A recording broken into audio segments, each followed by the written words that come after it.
Welcome to this special vacation episode of the Mazza's Musings podcast. That's right. Meghan, Eileen, and I are off to Disney World, but of course we wanted to make sure that you had another episode so you wouldn't miss us. And so this week, I actually have a very special episode. I gathered some other Disney dudes together to talk about what makes Disney so special to us, to reflect on some of the great experiences we have, to talk about what keeps us coming back, and really just to kind of have an opportunity to reflect some of the camaraderie, because truthfully, not everybody really thinks that Disney can be for guys. So really, this is not so much a, hey, I told you so kind of thing. It's more just a reflection of that people from all different walks of life, different ages, who have had different life experiences, can all find common ground here at whether it's a Disney park or through Disney movies or other entertainment. Disney can be a sanctuary for everybody. And I think that that's really well reflected in this episode. So we're going to get to that in a minute. But of course, before we do anything else, we have to get to Meghan's joke of the week. What is fast, loud, and crunchy? I don't know. What is loud, fast, and crunchy? A rocket ship. Ah, that's a good one. All right. Well, there's another great joke from Meghan. Hopefully these are just providing a little smile for you every week. And you know what else is going to provide a smile, I think, is this episode. It's really refreshing to have these guys coming on to talk with me and really just having great conversation about something we all love. And that's really what this podcast and what most podcasts are all about, is people getting together and sharing a positive experience. So, without any further ado, here are the Disney dudes. Donald, wake up! It's showtime! Don't forget the orchestra! Ah, there you are. And just in time. Mom says there's even more magical stuff now. For those of you standing, please hold on to the handrails throughout our journey and stay clear of the doors. Hang on to them hats and glasses, because this here's the wildest ride in the wilderness. And here we go!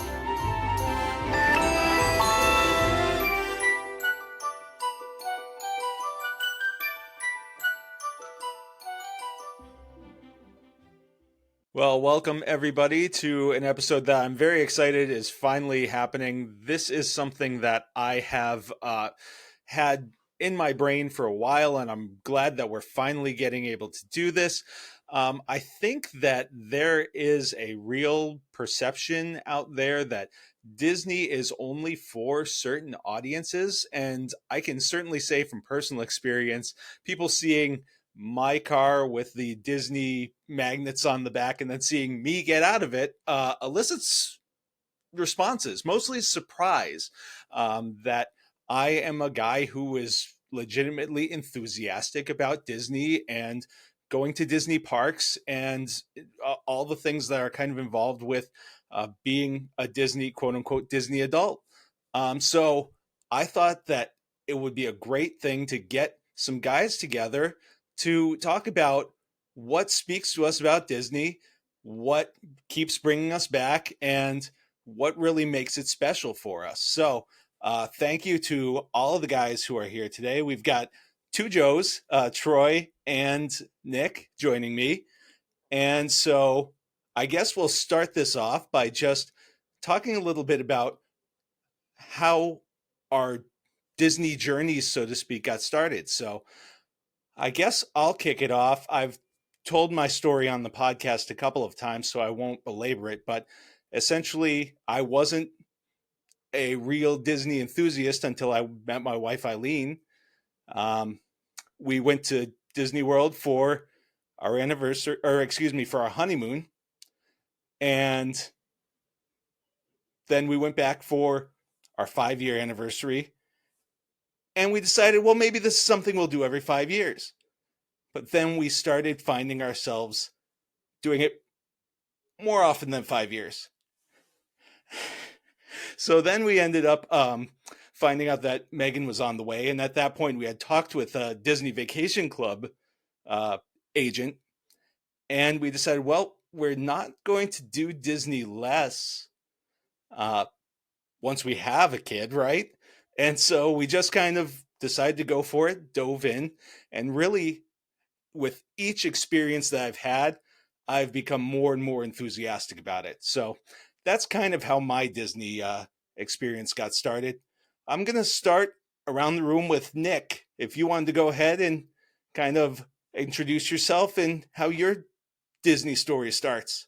Yeah, absolutely. Hi, guys. I'm Nick from Mickey and Minutes, and I'm really happy to be here, by the way. Thanks for having me. This is awesome. Thanks for being here. Yeah, absolutely. So my Disney journey got started literally as an infant, honestly. I grew up in Miami, Florida, so I was a local for a big chunk of my life. I moved to Texas, where I live now, when I was in high school. But growing up, my family, we were annual pass holders. And so we would go 3, 4, 5, 6 times a year. And it was just always in my DNA. My first trip, I wasn't even a year old, my first trip. And it's just always been a part of my life. And then moving to Texas and not being an annual pass holder, honestly, has been really, really difficult. But I still go as often as I can, usually about two times a year. And as an adult, I met my wife, and lucky for me, she's also a Disney adult. And that was honestly a big part of why we got together, And so we go together all the time now. She's my partner, my Disney buddy. And yeah, it's just always been a part of me. All right, we've got 2 Joes here, so we'll start with Joe Yu. If you want to let us know where you're from and thanks, Chris. Thanks for having me on. Hey guys, so I'm from the Chicagoland area, so I'm kind of far away from both parks, and I grew up. I'm from the '70s. I'm as old as Walt Disney World itself. So the '70s was a strange time for Disney, because as a corporation, when you look back on it, they at the time in the '70s, they really didn't know. There was no plan B after Walt died. Like, well, how do we keep this going? They were really considering dismantling animation and not doing any more animation, and just keeping up with the parks and maybe a live action once in a while. So what they decided to do is, thanks to the TV and thanks to reissuing movies, classic movies, just bringing them back to theaters. Because back then in the '70s, there was no VCR. There was no, hey, let's just go to the local downtown and turn on the streaming. You had to actually go to a theater and see a movie. And if it wasn't playing, you didn't see it. So when I was a kid, the first movie I was taken to that I can recall that was Disney was Snow White and Seven Dwarfs, and that blew my mind. And that just turned me on to, honestly, I had an older sister, and Disney was already kind of force fed to me, kind of like what Nick was saying. I was just born into it. There was Disney books around the house. My sister was into Disney.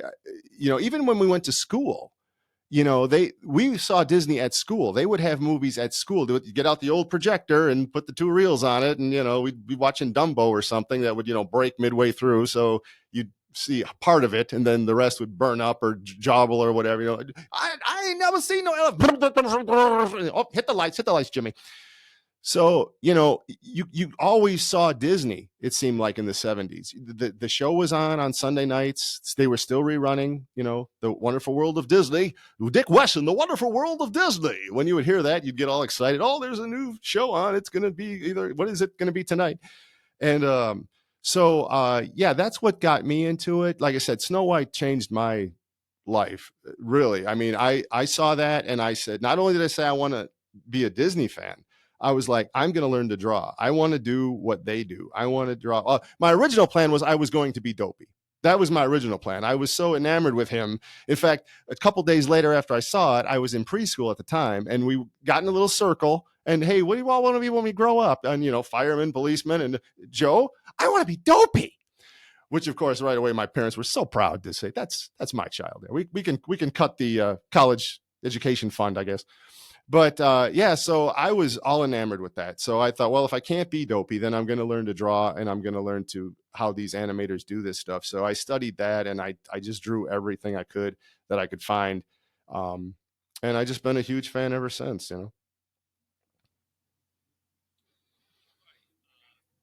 Troy, now we should mention that a few of us are podcasters, including myself, obviously. Nick, obviously. Joe, you and This is a Dan had podcast? a podcast for a while, and Troy is also part of a father-daughter team at Disney Assembled, and I'm a big fan of your show, Nick. I'm also a big fan of you guys, but I just. Probably a lot of people listening to this are already a little bit familiar with you guys, but I'd love to hear more about the genesis of your Disney fandom. Yeah, thanks, Chris. You're very kind. The data on listeners would suggest that probably most people listening to this are not familiar with our show. No, but we enjoy it. Yeah, sure. So I'm Troy. As Chris said, I am the co-host of Disney Assembled. I've been doing that with my daughter for about 5 years now. So we started that back in 2021. So yeah, my Disney, my story, it's kind of boring. I mean, a lot like our friend Joe, who just introduced himself. I am as old as Walt Disney World. The lighting in here is flattering, but I am as old as Walt Disney World. And I too was not necessarily raised in a family that talked a lot about Disney, but I mean, we would go to the theater once in a while, see stuff. I would say The Wonderful World of Disney on Sunday night was usually a part of our family routine. We grew up next to an open field and a couple of ditches. And so, picking blackberries and making waffles on Sunday night and watching Disney was a regular activity in our house. And that was always lots of fun. I appreciated the animation, but my animation stuff appreciation was more towards like the Humphrey the Bear shorts when those would come on. I mean, I thought those were like the best things ever with Donald Duck, but more of the live action for me, I was, everything was cowboys and everything else growing up. So, I mean, Davy Crockett and Zorro, if that was coming on Sunday night on Wonderful World Disney, I was watching it because I thought that was like the best stuff ever. But it wasn't until maybe 8th grade, 7th grade, somewhere around there, I did a trip with a youth group to Disney World, and we'd never been to a park before. And I think the immersive park experience sort of opened my eyes to what this Disney thing was really all about. I mean, I saw movies and all that was fine, but it wasn't until I started to understand the level of detail that goes into the storytelling and the experience they wanted people to have. I think that stuck with me long term, because even now, I mean, we'll watch, the content, but I'm equally as interested, I would say, in the business side of Disney and learning about customer service and leadership and stuff through Walt's lessons. So yeah, I think it's just a long journey through life. You get older, you start paying attention to other things. And I think there's something for everyone if you look close enough in the Disney experience. And that's kind of how we are. All right, and we've got Joe L, who, for those of you who don't know, Joe and I go a ways back. We went to college together, and we've shared some Disney stories over the years for sure. We've never been together, which I'd imagine may happen at some point, but it hasn't to this point. But Joe, I know your story, but if you wanted to share with the group. So yeah, I guess I'll share it. I think that's a good idea right here. Yeah. So again, just like all the others, thanks for getting this together. Thanks for having us on. No, my Disney experience, right? I feel like I grew up in a really awesome time for Disney animation. Where it was The Little Mermaid, Beauty and the Beast, Aladdin, The Lion King.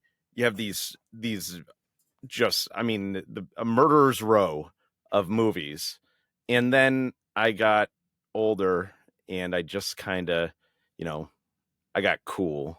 I was really cool. I read comic books. I was a fan of Wolverine and stuff like that. That was really cool. And then it kind of faded from mind. And then as I left high school, at 19, I went to Disney World for the first time of my life, with a bunch of friends, at the time, my girlfriend. We stayed at a value resort and we had a great time. And I sort of saw what other people said about Disney World, and it just felt like you were just not in America, or not in Florida, not in the real world. Even you just felt like you were transported to, and not just necessarily through the costumes and all of that, but just by the level of service and stuff like that you're and the kindness that you're greeted with.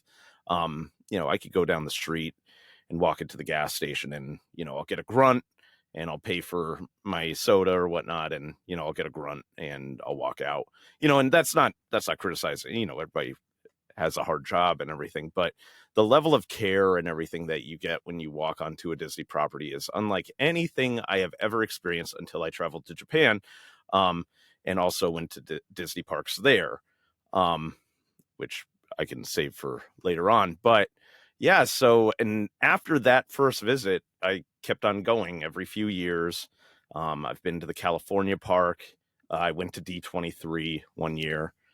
And just have really enjoyed, and I can get into this deeper later, but just kind of how Disney has grown with me now that I'm 40 years old and I'm entrenched in what I like, but Disney became a part of that as I was getting older. So, yeah.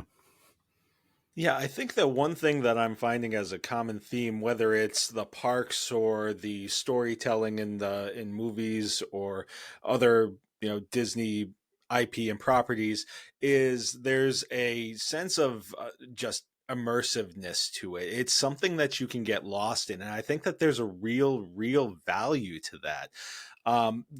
Does anybody remember like a moment that you were just like, well, this is it. I'm hooked. Well, I feel like since, I've been going since before I could remember, those moments probably happened before I could remember. But like as an adult, there's every time Disney opens something new, I get that feeling again. Like I'll never forget the first time walking into Galaxy's Edge or Pandora, and Disney just keeps, hitting the nail on the head with these immersive properties that every time you walk into a new experience that Disney offers, it's usually this breathtaking wow moment. And I feel like as Disney fans, we're privileged to have those kinds of moments just over and over and over again. Yeah, that's a great point. I think that there are a couple things for me personally. And one of them, I think, like Joe, I was similar age, so Lion King and Aladdin, all these great movies, drew me in at that age. But one of the movies that always, as a kid, really had that feeling, that immersive feeling, was Mary Poppins. That was one that just sucked me in and spoke to me, and that's one that I still hold in such high esteem and still love to watch and still feel. It's a different feeling now as an adult, obviously, but it still conjures feelings, and I think that in and of itself, that I watched this when I was 6, and then when I was 36. I'm not going to say how old I am now, but I it still elicited feeling, so that's one that I think really drew me in from the entertainment side of things. And I think you're absolutely right, Nick, that every time when there's something new at the parks, like I'm a big Star Wars fan as well. So Galaxy's Edge was one of those places that was, tear inducing, honestly. Getting to see that for the first time and stepping into a world that I had dreamed about being a part of. And that's such a great part of the whole Disney experience, is stepping into a different world. And it's interesting now as a parent, because there's new experiences in that. Every time we go, Megan's a different age, and so I'm seeing things through her eyes in a different way. One of the big experiences that I remember was, and I think this was the COVID trip. We went to Disney in December of 2020. We had a trip planned for earlier in the year that obviously didn't happen. We scheduled for December.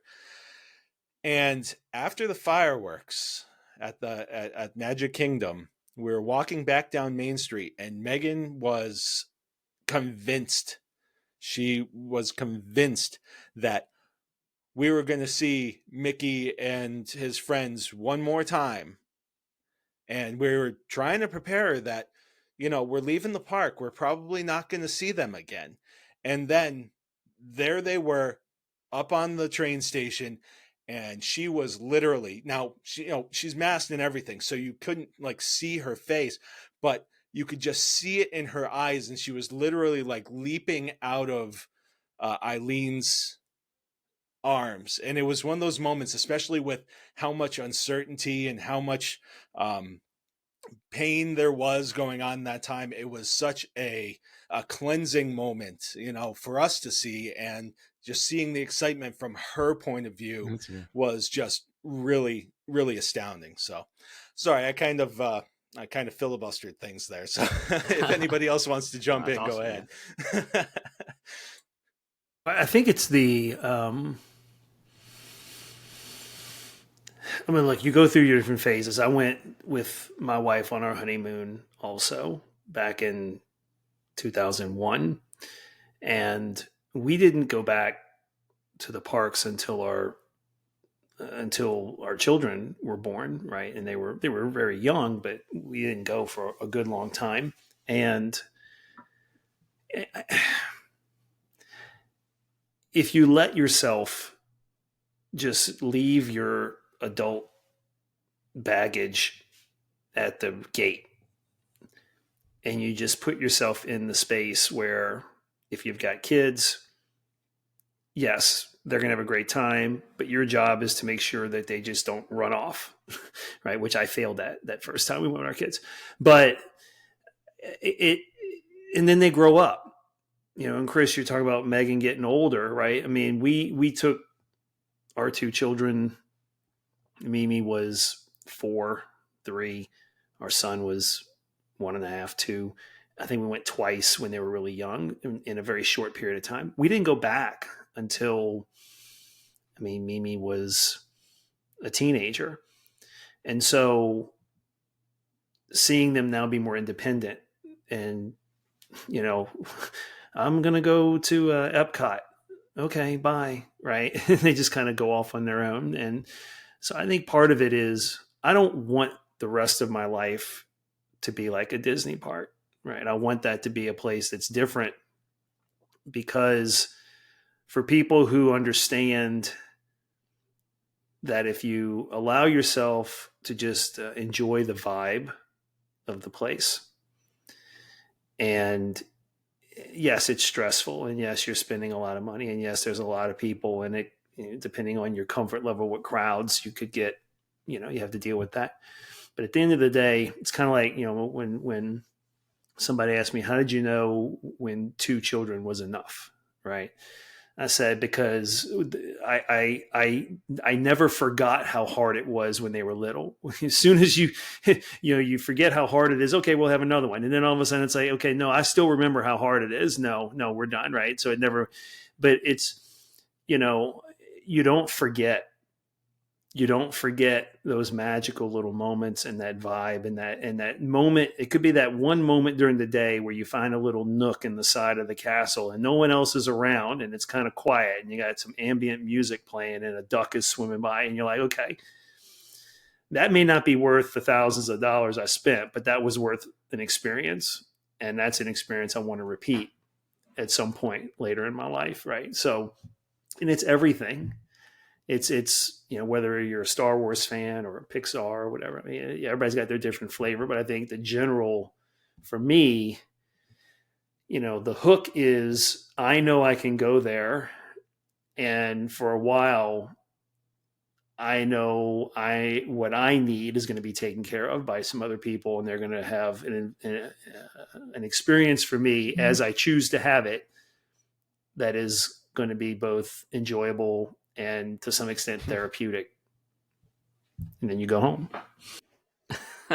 Chris, start saving again, right? For me, I was just real quick, to kind of piggyback on what Troy was just talking about going there and just kind of reality check your brain at the door.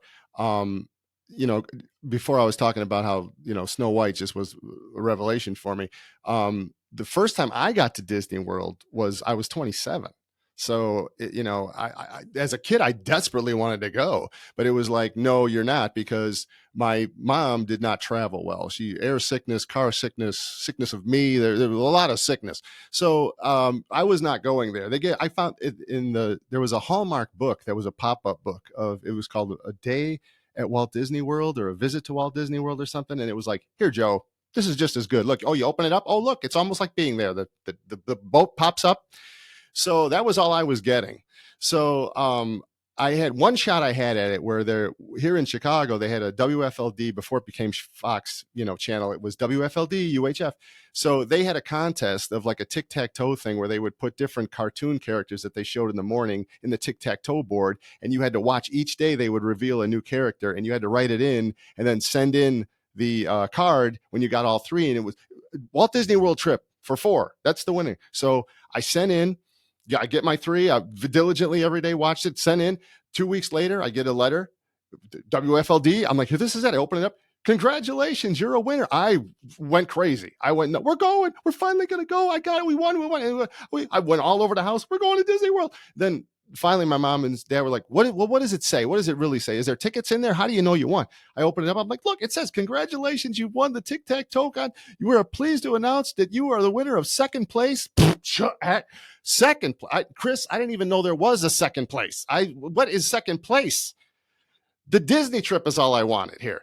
So I look down, it says you've won a $10 gift certificate to Toys R Us. Congratulations, Joe. So at the time, get this though, at the time, we didn't even have a Toys R Us in my town.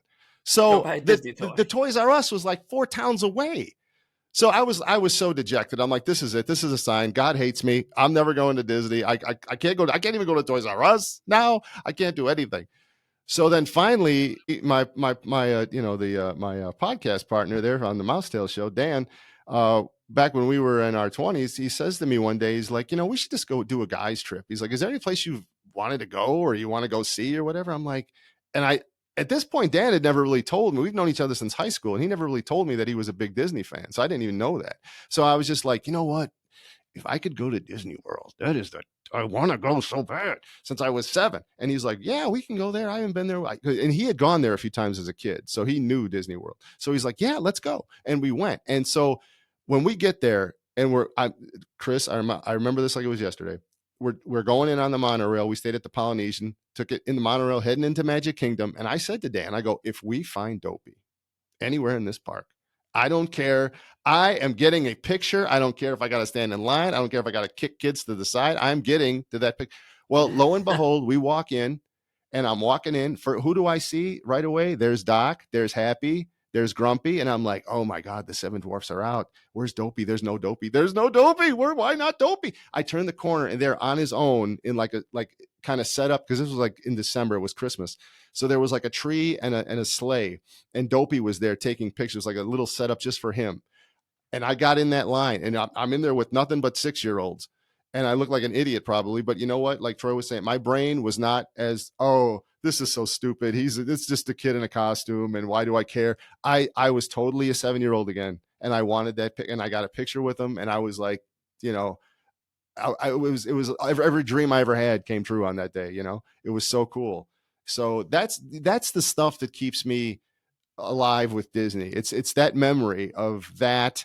And like he was saying, how well the cast members take care of you, and how well they eat that, they feed that child in you, so they make your experience great. The people that are in costumes, God bless them, in that heat, and the way they interact with you, and the way they're trained to make your day special, and make it, especially when you meet your favorite one. I mean, it's always cool to me. Well, we had an issue with Mickey. We had a bit of an awkward. That was very strange from the get go. We had a bit of an awkward interaction with Mickey the first time we had our picture with him, but that got taken care of eventually. But the poor guy was clearly tired and hungry, and really wanted nothing to do with an adult that wanted to take a picture with him. So he was a little standoffish at first, but we got he professionaled up there, and we got the picture with him, and it was really a nice time. But yeah, I mean, those are the things that keep people coming back. It's your experience. I mean, if you have a bad experience, then screw Disney. I'm not going to go back there. I'm not going to waste all that money. It's a lot of money, and you got to save. Like Troy was saying, you got to go home and you start saving up for the next one. So it's the experience, and I give them all the credit. The cast members, the people that run Disney and stuff, they keep it a nice place. There's always stuff in the news lately about this and that is bad, fights happening here, there, or whatever. But I mean, people are people, and it's going to happen anywhere. You can't control everything and everywhere. But for the most part, for me, I get a lot of pleasure out of it. It takes me back to a childhood. Joe, you got any? I got a couple moments that really Disney grabbed me. And being an adult, having gone as an adult and only an adult, really our kids let us become kids again, but you also have to be the adult, like Troy was saying, there's still the where's my kid moment as you're walking through a park. But years ago, when my youngest, the funny thing is that I obtained my youngest children first and my oldest last. So through adoption, not through stealing kids, people.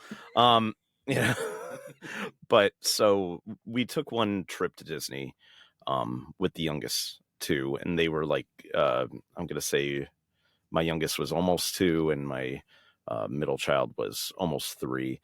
And it was brutal. It's 95 degrees out every day.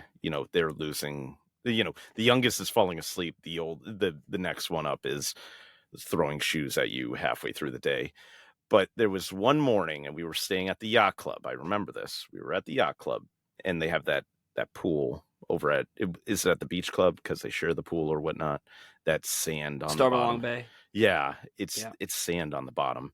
And I remember we got there early one morning, and nobody's there. There's lifeguards, but it's just us, and we're just playing in the pool, and the lifeguards are playing with the kids, and I'm watching just my kids play along. And for a moment you go, oh, this is it. This is Disney. This is the relaxation that some people get from here, and seeing your kids have fun and just be able to play around there, and just then have a great day at the park. It was like that set up the day. And we went to the park. They had so much fun. There's a picture of my youngest staring at the fireworks, and just in awe. And I'm like, when my middle child is like, do they do this like once a year? I'm like, they do this every night. And he's like, oh, wow. And there was another time where I had been working like nonstop. There was one trip where I was working nonstop, and we got there and we had a reservation at I think it was Narcoossee's over at the Grand Floridian. And I remember just being stressed out. We get there, you know, you've flown for the day, you've gone to a hotel, you've thrown your bags in a room, and you're like, okay, it's time for dinner. And I remember just the care that the waitress had for me there, and I was like, I'm not worried about anything right now. And like Troy said, if you can leave all of that kind of behind you for a moment, you really feel it. So those are the two moments. Now, I, especially being on the East Coast, I primarily am Walt Disney World. Yeah, I've never been to any park but Walt Disney World. But has anybody here had experiences? I know, Joe, you mentioned Japan, which sounds awesome. But do people have experiences at other parks? And what are those like? And is obviously each park and each experience is different, but do you find those same connecting themes of inclusion, of that service and all of this immersion that we're talking about, that I'm talking about specifically with Walt Disney World? Well, I can't speak to any of the foreign parks. I got to hear your story, Joe, about Tokyo. That sounds awesome. That's my bucket list. But I go coast to coast. Disneyland. I don't go as often as Walt Disney World, and I really started going to Disneyland more often as an adult. Like I went to D23 Expo in 2015, and that was my first time as an adult in Disneyland, and it just blew me away. And I think the big thing for me about Disneyland is the history. That's Walt's park. That's where he walked. That's his legacy. And so it's that nostalgia feeling for an era that I was never a part of, obviously never there in the 50s, but you kind of feel that vibe, and I feel like that's still alive in Disneyland. And you're walking by the firehouse and seeing the lamp on, representing that Walt is there. And it's just such a cool thing for me. Just I love Disneyland, and they're celebrating their 70th this year, so that's awesome. Yeah, I've like you, Nick. We went to Disneyland 2017, and that was the first Disney park we went to since the kids were real little, and I guess that may have helped reignite our interest in going back to Disney parks. Was a trip to Disneyland. We actually went to see friends in San Diego for Thanksgiving. And while we were there, we just drove up and did, I think it was 2 days, 3 days there. And yeah, I think, I really, really enjoyed Disneyland for very similar but different reasons. I think of all the parks, it's probably the one that is the hardest for Disney to want to make changes to. Because to Nick's point, you walk in, and if you know anything about Disney history, unless you're just a complete, you're ignorant to the whole Disney thing, which is fine, right? But if you know anything about it and you walk in and you realize what that park means to everything else that's happened, it really is almost overwhelming. And it's a very special place. I was asked, somebody asked me recently about the difference between Disneyland and Disney World, which do I prefer? And I said, look, it's kind of like if you decide to grow a little garden in your backyard, right? You have this little plot of land you can tend to, you grow a few crops, and you get some, maybe, cucumbers or whatever, tomato. So you got a little small garden, and you work on it and you work on it and you get really good at it and you enjoy it. And then you realize, maybe I like this so much, I'm going to join this, co-op, and I'm going to go work on this community garden over here in this much bigger area, right? And then maybe you get really good at that, and then you retire and you want to go like buy a farm somewhere and be a farmer, right? To me, that's kind of what it is. It's the same vibe, but the scale is just so different to the whole thing. But So if quaint. you love Disney World, you'll love Disneyland. If you love Disneyland, you'll love Disney World for very similar reasons, but also very different reasons. It's very easy to understand how Disneyland is a real locals park, because it's just where you go, right? It's just like I go across the street to the park, across the street from our house. The local, they just go to Disneyland, right? So Luckies. yeah, very lucky. But like Nick, we would love to go back to Disneyland soon, but there's no plan to do that. But yeah, we'd love to do that. Well, I like that you said that they're less likely to make major changes at Disneyland. I think about like how we're losing our Rivers of America here in Florida, and I feel like there's a lot more untouchable stuff in Disneyland, and I think that's part of the charm. I think people are less likely to rip that park apart. And I hope it doesn't become like a museum, because Walt never wanted the park to be like a museum. No, yeah. But I think there's a happy medium.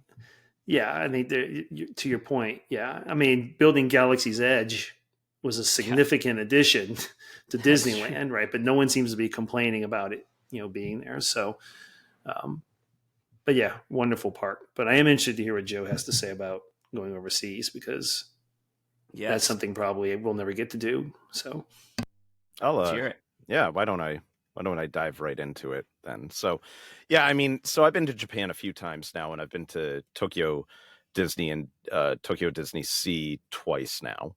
So, and I just went this past year on a trip for my 40th and all that. So, let me tell you. So, one of the more interesting, the whole entire thing of you hide the castle until you hit a certain point and everything, and it holds true there as well. Tokyo Disneyland, obviously smaller than, let's say the Magic Kingdom or whatnot. But still kind of gives you that feel and gives you that vibe. But what's funny, when you are in Tokyo Disneyland, you feel very much in America. I'm not going to lie. You feel very much like you're in Disneyland or Disney World. And it's almost off-putting, because you're struggling through a language. I don't speak fluent Japanese. So I've been struggling through a language, and then suddenly everybody speaks English. And it's like it's like, whoa, okay, this got easier. And Tokyo Disneyland has a lot of the the rides that you expect, Star Tours, Space Mountain, stuff like that. Small World, just to name a few. Tokyo Disney Sea, and I think that there's I don't know the whole story behind Tokyo Disney Sea, but it is such a cool looking park. Don't get me wrong, Tokyo Disneyland is so neat and everything for its own, for its own look and the way they present it and everything. But Disney Sea has all of these different ports, from different areas of the world, and you can go all around the park, and you go through all the different ports. And there, being from Massachusetts, there's Cape Cod in one area. There's a Cape Cod area there as well. But then you have, Port New York, which is supposed to be from like the 20s and everything. And then you have, the Arabian coast and everything. And, it's just a really neat looking park. And then you have, in the middle, you have a volcano and whatnot. And then you can go under the park. And from there, just such an interesting park. And I've never been to a park that looks like that. Maybe the closest I would say is like Epcot, just on a smaller scale, obviously. But it feels like America when you get there. I'm not gonna lie. It's really relaxing being able to order something and be like, can I have curry with chicken? And they're like, yes, that's no problem. It's like, oh, okay. So because I remember I started ordering it, I was like, kare to, and I don't know the word for chicken. So I started saying bird, tori, and the woman was like, chicken. And I'm like, yes, so that was funny. I've always kind of heard that Tokyo Disneyland is like Magic Kingdom stuck in time. Like it's like an untouched kind of Magic Kingdom vibe, like the way Tomorrowland looks and everything. And they still have Splash Mountain. Yeah. And yeah, I think that it's just one of those things. It doesn't feel like it's ever really changed. And because we went in, I'm trying to remember, we went in 2018, and then, and then I went to Japan again in 2020, in January of 2020, and we didn't go then. But then this past year, went back and went to those parks and whatnot. And the other good thing about going to Japan is that it is much more affordable to go to a Disney park in Japan. The dollar was very strong against the yen, so that was the benefit of that as well. The only thing that I guess I prefer about Disney World is that when I left, Tokyo Disneyland, and don't get me wrong, like I want to be in Tokyo, but okay, you're out of it, it's gone. It was right there. Bubble. There's no bubble that you're experiencing. You're back into, okay, now we got to get on that train, and okay, which train was it? So now you're back in one of the biggest cities in the world, and you're now trying to figure out how to get back to your hotel. While not speaking the language. While not speaking the language well, so I speak a little bit. I ordered curry and bird, I'll have you know. So, but I recommend going. It's one of the coolest experiences. And, one day I'll probably stay in the hotel there. I think it's what is it, Grand Disney, or I can't remember the name of the hotel over there, but it looks awesome. It's just very expensive, even considering the dollar to the yen. You just went this past year. Did you see Fantasy Springs?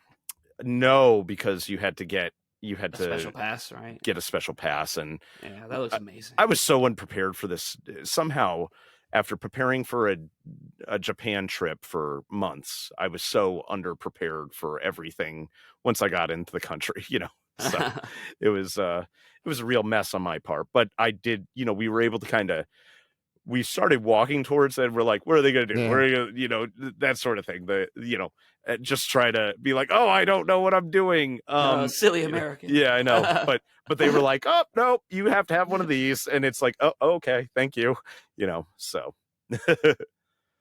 Next time. And I'm really hoping to get to some other parks, and Eileen's on board with that as well. I've been to California, haven't been to Disneyland. I've been to Paris twice. I've never been to Disneyland Paris. I think the first time I was in Paris, it was still called Euro Disney. So eventually I'd like to tie into my travels some more Disney parks. So maybe that's something that can help propel more of those trips forward, because Eileen's talked about, we're Disney Vacation Club members. We love going to Disney World, but we have desires to go to other parts of the world as well. So maybe this that's why Epcot's there. And maybe this is something that can help propel some of those plans. Just like, well, there's a Disney property here. So and just to, because I also, we also took the train to Osaka one day and went to Universal Japan. And I've never been to a Universal park, amazingly, other than, that one. But to see the comparison is really, because in Universal Japan, I felt like, with the exception of the Harry Potter area, I felt like it's things. Here's the thing. There's a thing. There's another thing. That's a thing. They're rides, but there's not as much organization of, thought in the design of the park, and to being like, you're in the future here, and now you're in fantasy, and now it was just, here's a pterodactyl ride, now that's Jaws over there, it's like, okay. So that was one of the things that really stands out to me when going to a Disney park, as opposed to having gone to now Universal Japan. And I think that's one of the things that really makes Disney fans, us, want to keep going back to Disney parks. Like we talked about earlier, it's the immersion, and that's a big difference, I think, between, like you said, Disney and Universal. Thing. Disney World is, you walk in, now you're in Galaxy's Edge, or you're wherever, and I feel like that's the Disney difference. Yeah. I think that it's also one of the reasons why people, Disney fans like us, uh, have reservations about changes. Is there's a worry about that continuity, about that. Is this going to interrupt the theming that's here? Is this all going to fit together in a way that's going to keep that immersive experience? And so it's certainly something, when there are these changes, that I understand why people can be hesitant about it, because there's always that worry of that disruption. And absolutely, like Joe can speak to this. We have a Six Flags near us, and people are like, "Oh, well, you go to Disney, you must love Six Flags." And I'm like, Mhm. I can't tell you the last time I set foot in a Six same. Flags. Chicago, I have a I- Six Flags in it's my a city. ghetto. Also, I live in San I Antonio. We have don't Six go to Flags here Great too. I America. never go. I don't ever go. It's, I would. Ugh. and I'm not, for those who are into that. There are some people who are big amusement park people, So, yeah. and love the rides, the thrill rides. That's a great thing, but just understanding that Disney's a different kind of element. It's a different animal in and of itself. It's a theme park, not an amusement park. I'm that guy. I'm the guy who's like, "Oh, you like going to the Disney amusement parks?" I'm like, "Hey, that's theme park, buddy." Now, one thing that we've talked a little bit about is how our relationship, so to speak, with Disney changes as we get older. But one of the things that, and along with that comes new experiences. One of the things that for me was a new experience that really helped deepen my appreciation for Disney, or finding new appreciation for Disney, was taking part in Run Disney events. It provided for me just a completely different perspective on the parks, and part of that perspective is somewhat familiar because it's exhaustion, but in a different form. But really, one of the ways that I experienced the park in a new way was in 2023. Eileen and I did the fairy tale challenge during the Princess Half Weekend Marathon, or half marathon weekend, excuse me. And that was, we did the 10K and the half marathon. They're on back-to-back days. And during the half marathon, when you're about halfway there, you enter Magic Kingdom, and you're running down Main Street, and the castle is in front of you. And I pictured in my mind what that moment was going to be like. And it surpassed all of the expectations, because there were spectators, there were people, Disney cast members, there were family and friends of runners lining Main Street cheering for us. And it was one of those, you're trying to run and you're like getting choked up, and it's just the sun is just starting to come up on top of everything else, because you start these races at like 5:30 in the morning. And it was just seeing that place that I've been so many times in just a different perspective. And I don't know if it was necessarily a new appreciation is a word for it, but it was a different way that I connected with Walt Disney World. So that's something that has stood out to me as something new that I've been able to experience. And I'm wondering if there are ways that you've kind of, sort of rediscovered Disney along the way, whether it be, it could be entertainment, it could be, there are card games now, there are all kinds of different, could be D23 or some other kind of fan expo. Have you had these experiences that have kind of reawakened or had you look at Disney in a different kind of way? I kind of told you the beginning of my story how I grew up in Florida as an annual pass holder, and I, like most other dudes, I guess, I kind of fell out of it for a minute, right? I'm a musician. I play in bands. I've played in bands my whole life, and there was a time in my life where my whole life was touring and playing music, and what brought me back, I feel like, was podcasts. Honestly, like I discovered some really good Disney history podcasts, and it kind of reawakened this idea of like, oh man, I really love this. Like I never stopped going during this time, but it was never like it wasn't the forefront of my mind. And I was that dude who started like rolling up to my shows listening to Disney podcasts. And Wedway Radio was one of my favorite podcasts. They're defunct now, but they would give really great Disney history lessons. And so learning the history and eventually, like I said, I went to D23 and being immersed in the history and the fandom and stuff is what really kind of brought me back and renewed it for me. And I think that's why I became a podcaster, is because I was like, man, this really immersed me when I'm not at Disney. It immersed me in the Disney-ness and really brought that back, lit that fire again. And I want to do the same for other people. I got a oh, I'm sorry. Real quick. I just because No, that's okay. Nick kind of said kind of similar for mine. I'm having real quick. I'm having some kind of weird Wi-Fi issue, so if I go out, I apologize. But same thing. Dan and I started up our podcast, and I was always big into Disney. I always, I kept up with it. I never really faded out. I was always because of the art. I was always everything new that came out. Hey, that's a new look for Disney. Blah blah. But doing our podcast, I had to really study because like I said, Dan wanted to talk mainly parks, which really wasn't my stronghold because I only been there 3 times. But so when we would do podcasts, I had to really learn. I had to study. I had to watch YouTube videos. I had to read books. I had, look on the internet, Wikipedia and stuff and try to find.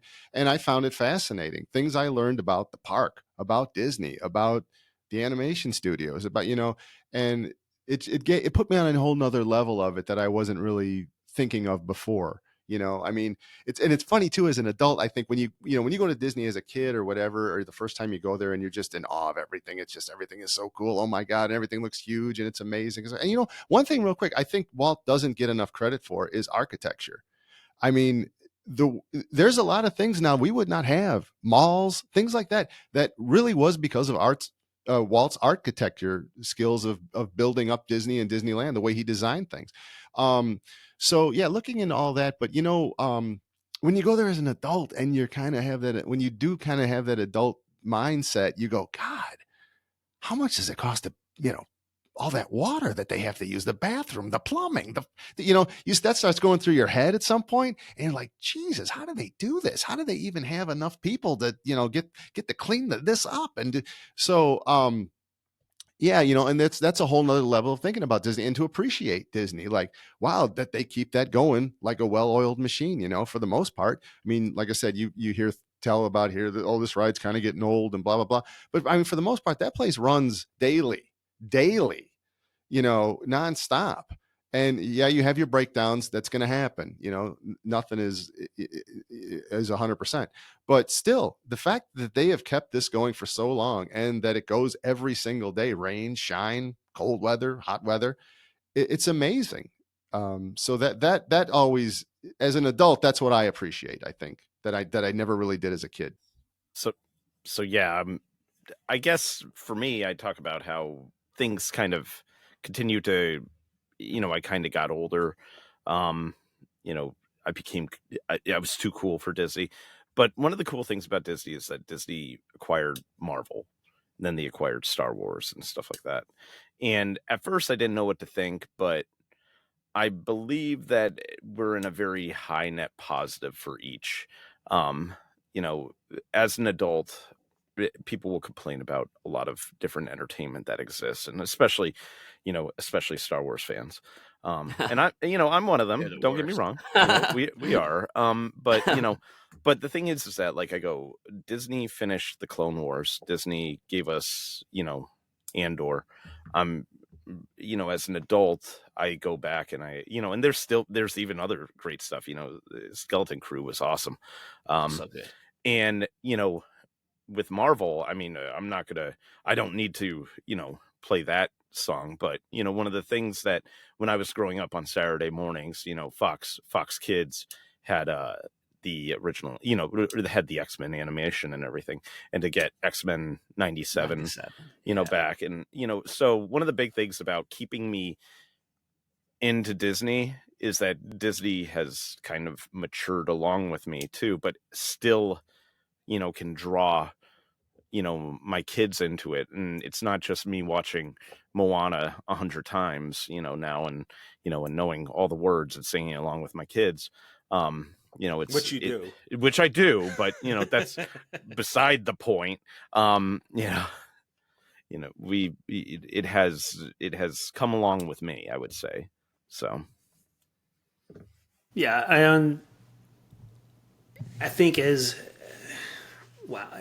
think the Disneyland trip in 2017 helped get the focus for the kids, really more Mimi than our son, back on the Disney side. And I know she and I was talking about it after that, and eventually leading to us starting the podcast. But I would say, I think as I got older and as my career changed over time, as I was accepting more responsibility professionally, I was trying to draw inspiration from other things that I've experienced to figure out where are some lessons in things that have worked well, things that I think are well run, things that people like, right? What can I learn from these experiences? And I think, it's going to sound, contrary to what I said before about leaving your baggage at the door and going in and allowing yourself to just enjoy the space. And then when you leave, you got to go back to the world.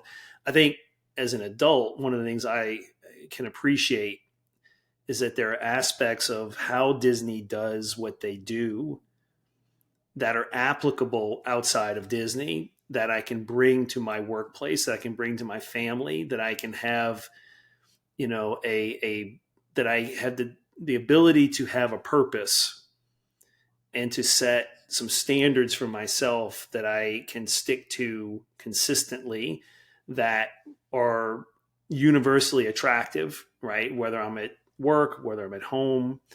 And look, we all make mistakes. You have to sometimes, one of the things, because I've been fortunate enough to attend two Disney Institute courses. And, when they talk to you about creating a great customer experience, guest experience, part of one of the days is about how to recover when things don't go well. What is your plan to recover that person's experience as best you can? And I think, we when you're young and you go to Disney, you don't see the warts. You don't see that, because I think maybe Joe was mentioning earlier, or maybe it was you, Chris, about how, there's the fights now and this and everything. I'm not so sure that the park is got any more fights than it used to have, or arguments than it used to have. I don't think it's any cleaner or dirtier than it ever was. I don't think cast members are any more or less pleasant. But if you talk to some people, they'll say, it's dirtier. They're not as nice. And some people will find out. I just think it's highlighted more. It's more available to be shown and more people see it. And as you get older, you notice these things. I mean, when you're 6 years old, when Meghan's at the park, Chris, she's not paying attention to what's in the garbage can. She's looking for the next character. She wants to get that autograph book signed. She wants to take that picture. She's not paying attention to that stuff. I'm pushing this. Well, not anymore, but metaphorically, I'm the one pushing the stroller, and I'm tired. And I've been, I got a backpack on this shoulder, and I got, the balloons hanging up here and everything else. I might get a little cranky, right? And okay, why wasn't that garbage picked up? Look at that piece of paper on the ground, right? And we get, look, there's a reason there's a stereotype of the cranky old man, right? We get older and we notice things, and we sort of like, right? It just, when you're a kid, you don't notice that stuff. And I think, to me, what has sort of reignited and keeps me going, I listen to podcasts and of course the story about why we do our show, to stay connected as a father and daughter as she's gotten older is really why we do the show, but it's not why we do Disney. The Disney part was just the context of our relationship building and our show and our conversation each week. But I think as we get older, I think the thing that keeps drawing me back to it is the reality is there are things that Disney does that has sparked how each of us feel about going to a park or sitting in a theater or paying a monthly fee for Disney Plus. But the way they do that, the formula can be used outside of Disney by people who are paying attention and choose to make the efforts to try to do those things, right? And it doesn't mean you got to dress up in a costume or, give away a bunch of stuff. But it could just be in smiling at people and greeting them and the way you shake their hand and the way you make them feel in your presence. And I think I take that out of the Disney experience at this point in my life because I'm never going to be that 5 or 6 year old again going to the park, or that 6th grader. Next time I go to the park, I'm going to be, probably 54, 55, going on 60 years old. And that's okay. There's something there for me, just like it is for everyone else. And to me, what I look for are those standards. There's still evidence that this is what matters there. I think what would disappoint me the most about a Disney experience would be that it becomes obvious that the standards that have worked so well have not been properly trained and reinforced over time. And I don't believe that's the case. I don't believe letting cast members have tattoos and grow a beard is a neglect of their standards. That was a big deal when they made those changes, yeah. Right? And I'm not, I don't care about that. But what I do care about is if I'm walking up to the Magic Band check-in, am I going to be greeted? Am I going to, and when I pull up to security to go to the resort, are they going to say, welcome home? And that's what matters to me. And I think as long as those little details stay constant and evolve to match the expectations of a more sophisticated crowd, I think they're going to be just fine. Because I can't imagine how hard it is for Imagineers and for Disney executives to plan for these new things that are coming. Villains Land, the Cars thing in the middle of the park, the Monsters Inc., and the backlash. And I mean, yeah, I love, Muppets 3D, and I'm sad to see it go and all this other stuff. But nothing is hidden anymore. They tell you what's coming, and it's broadcast by thousands of people on their social networks. And, so it's like they have to embrace this idea that it's hard to surprise people now. It's hard to have that wow factor. And what's so impressive is that they continue to do it over and over and over again. And, I just think that's really amazing to me. At this point in my life, that is the most amazing thing, that they can consistently wow you in a day and age where if you want to find out how that Pepper's Ghost effect works, just go online. It's not a secret anymore. But you're still wowed when the ghost is riding next to you on your way out. And that's just fantastic. Well, Troy, one of the things that you mentioned was the next time you go to a Disney park. When this episode comes out, I'll actually be on our next Disney trip. But I'm wondering, are there Disney plans in the future, whether the near future or the more distant future for each of you? Yeah, I'll be going back in September. Walt Disney World. Trying to see if I can go to Disneyland also this year. Hit up that 70th. Check out that new Walt animatronic.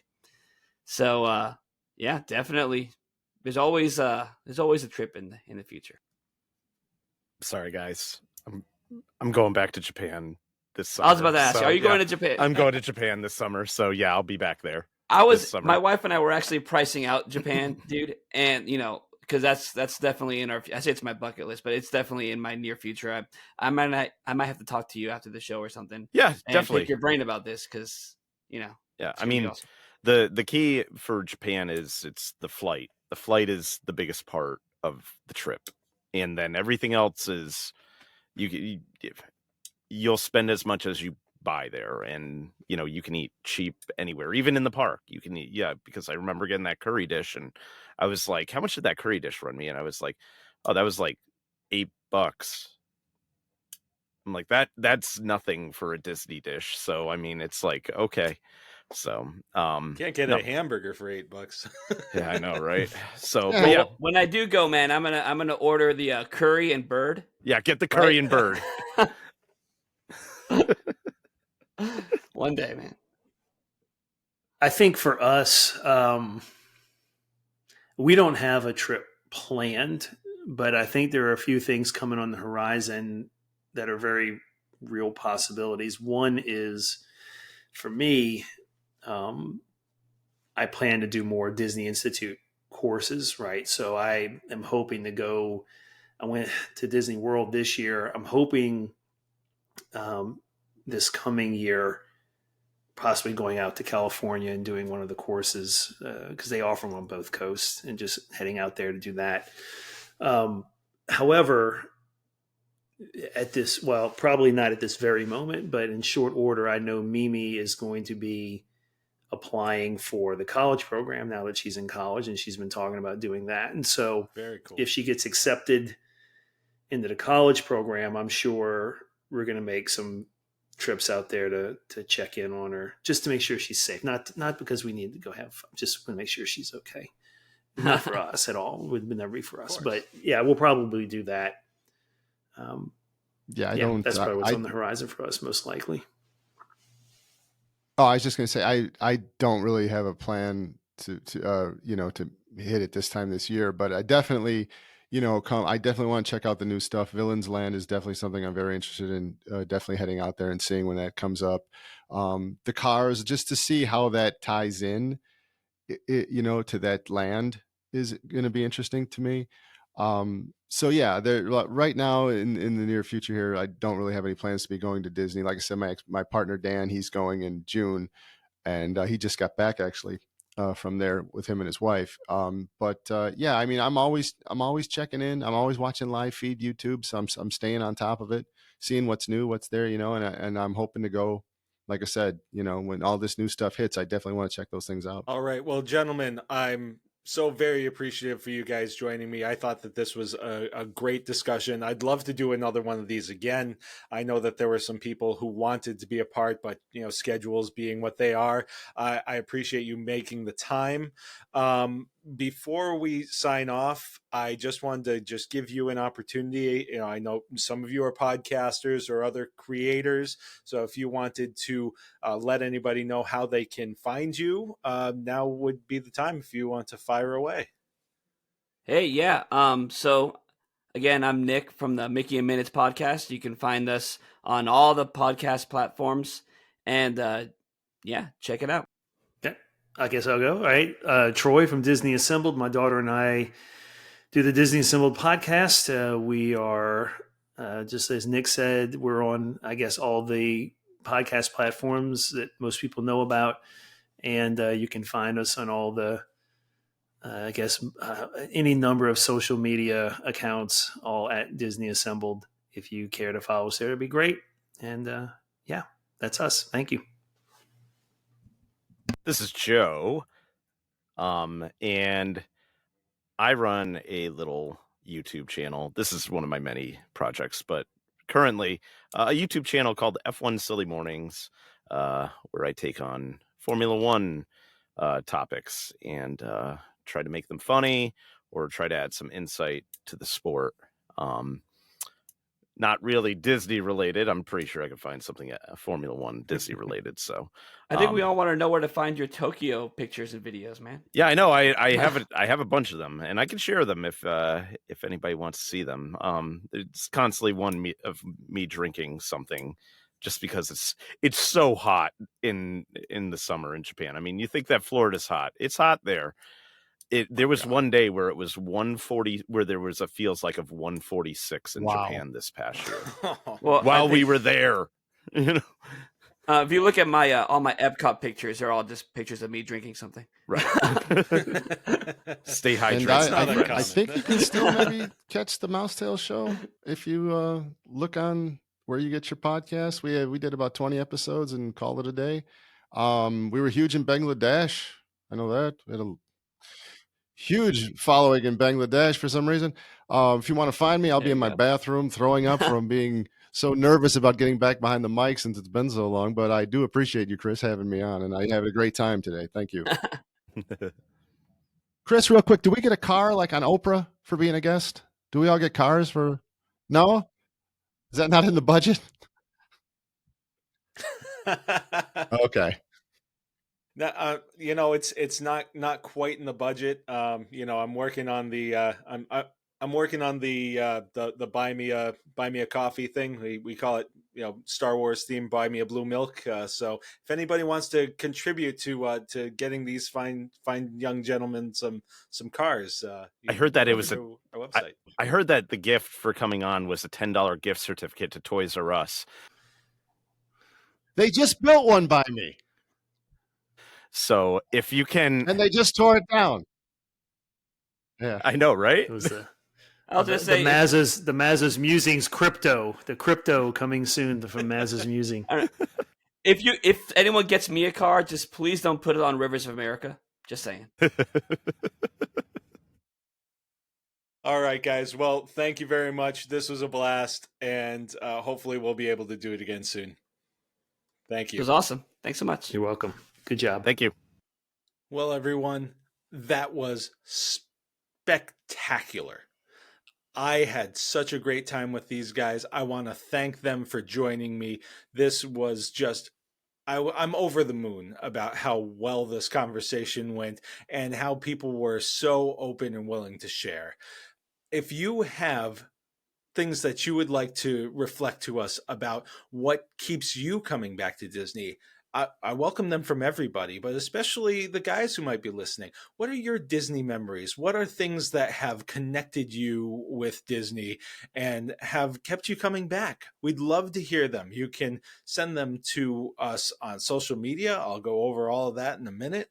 You can also email me at mazesmusings@gmail.com. Oy, I got it right that time. Boy, I need a vacation.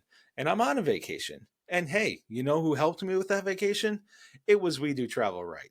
That's right. I'm not just someone who says, hey, use my friend's service. I'm someone who uses it myself.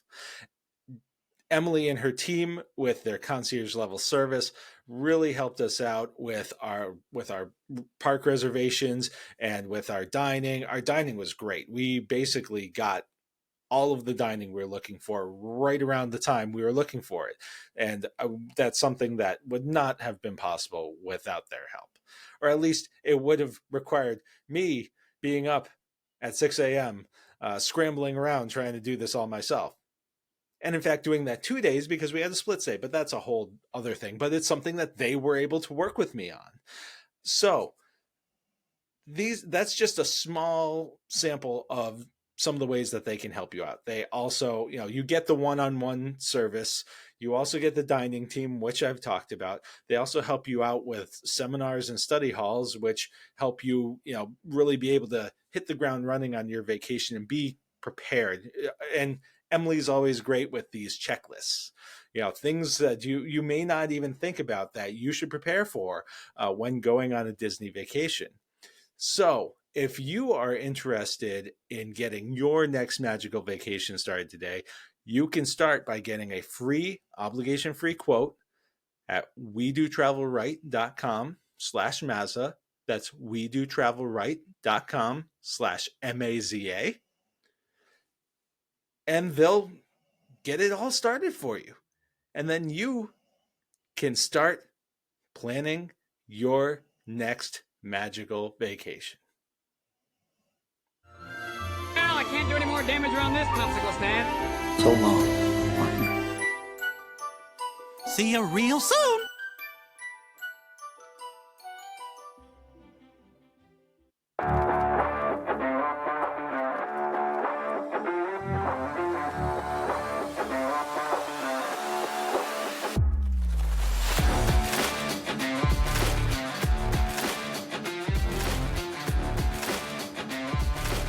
Well, really, not much else for me to say about this one. I think I've pretty much said it all.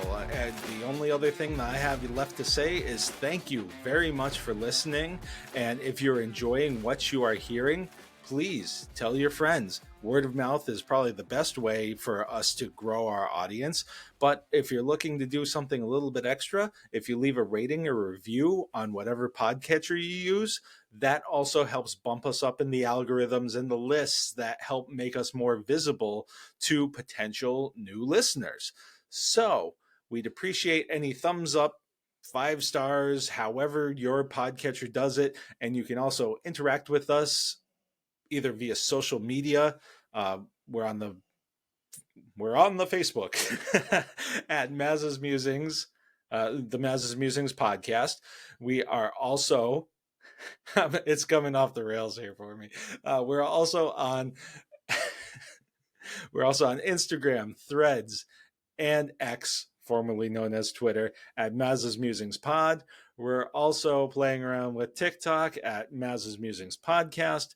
We are also on Blue Sky if you happen to prefer that social media platform. So most places you can find us if you just, do a simple search. You can also find links to a whole bunch of this stuff by going to our website, which is mazasmusings.wordpress.com.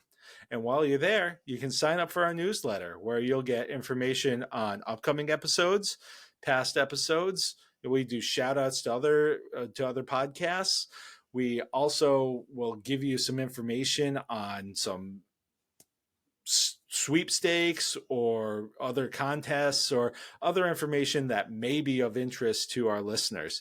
And you get that in your email once a week just by going to our website and clicking subscribe. And while you're on our website, if the mood strikes you, you can also buy us a blue milk. There's a little icon there for that too. And buying us a blue milk is just a small obligation-free way for people to help us out with some of the,